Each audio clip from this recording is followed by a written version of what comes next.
ஷாலும் கர்த்தருடைய நாமம் மகிமைப்படுவதாக. கர்த்தருக்குள் பிரியமானவர்களே, வேதவசனம் இப்படியாக சொல்லுகிறது. கர்த்தர் சொல்லுகிறார், ஏசா யாக்கோபுக்கு சகோதரன் அல்லவா?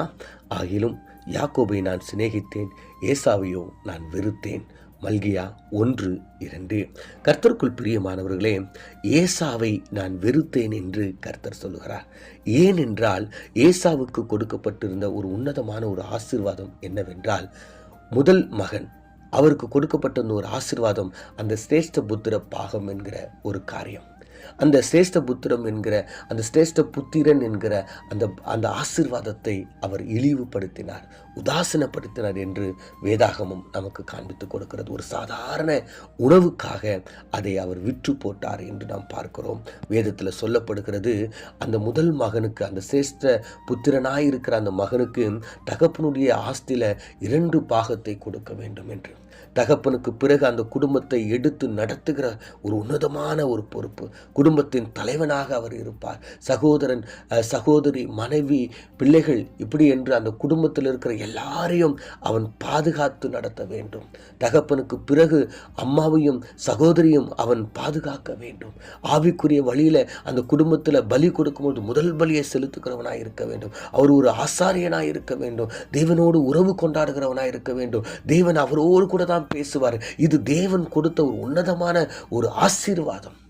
அந்த ஆசீர்வாதத்தை ஏசா இழிவுபடுத்தினார். தேவனுக்கு விருப்பமில்லாத காரியத்தை அவர் செய்தார். விபச்சார காரியங்கள், புறஜாதி மக்களை அவர் திருமணம் செய்து கொண்டார். அநேக விக்கிரக காரியங்களை அவர் செய்தார். உலக ரீதியான காரியங்களை அவர் செய்தார். பார்த்தீங்கன்னா, அவர் ஒன்றுத்துக்கும் உதவாத ஒரு மாதிரி அவர் உலக ரீதியான எல்லா காரியங்களையும் அவர் செய்து கொண்டிருந்தார். தேவனை இழிவுபடுத்துகிறவரா, தேவனை வேதனைப்படுத்துகிற ஒரு மனிதனாய், இது எல்லாத்தையும் நிதானிக்க தெரியாத ஒரு மனிதனாய் அவர் இருந்தார். கர்த்தருக்குள் பிரியமானவர்கள், அதனால்தான் கர்த்தர் சொல்லுகிறார், ஏசாவை நான் வெறுத்தேன், அவன் என்னை வெறுக்கும்படியான நிலைக்கு தள்ளினான் என்று கர்த்தர் சொல்லுகிறார். ஏன் தெரியுங்களா? தேவனுக்கு விருப்பமில்லாத காரியத்தை செய்தான். கர்த்தருக்குள் பிரியமானவர்களே, இன்று நீங்களும் நானும் ஏசாவை போல இருக்கிறோமா? ஆண்டவர் புத்திர சுவிகாரத்தை கொடுத்திருக்கிறார். அவருடைய இரத்தத்தினால நம்மளை கழுவி அவருடைய மகளாய் நம்மளை மாற்றி இருக்கிறார்.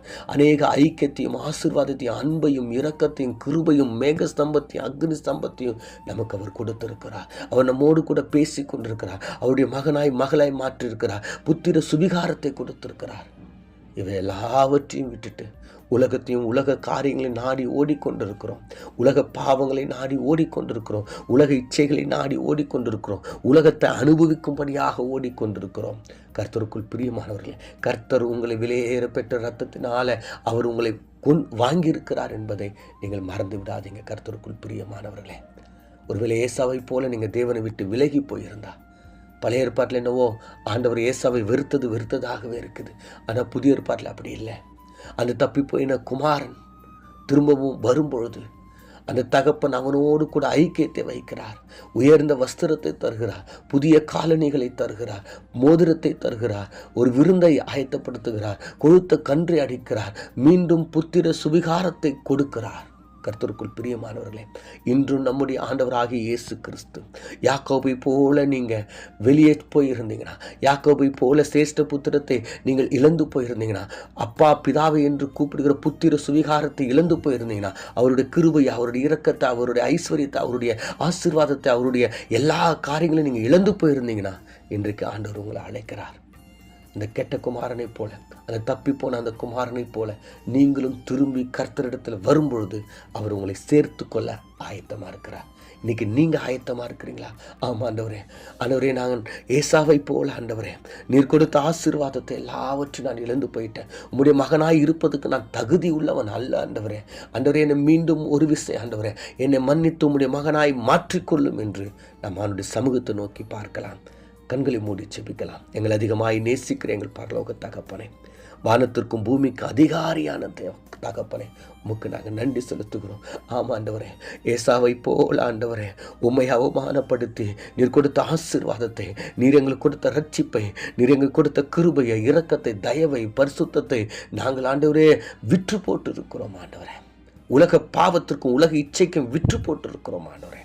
எங்களை ஒரு விஷயம் மன்னித்து ஆண்டவரே, அந்த இளைய குமாரனை போகல ஆண்டவரே, உம்முடைய சமூகத்தை நோக்கி வருகிற எங்களை மீண்டும் சேர்த்து கொண்டு உம்முடைய பரலோகத்தில் எங்களை ஆண்டவரே உம்முடைய மகனாய் மகளாய் நிறுத்தும்படியாய் இயேசு மூலம் ஜெபிக்கிறோம் நல்ல பிதாவே, ஆமென்.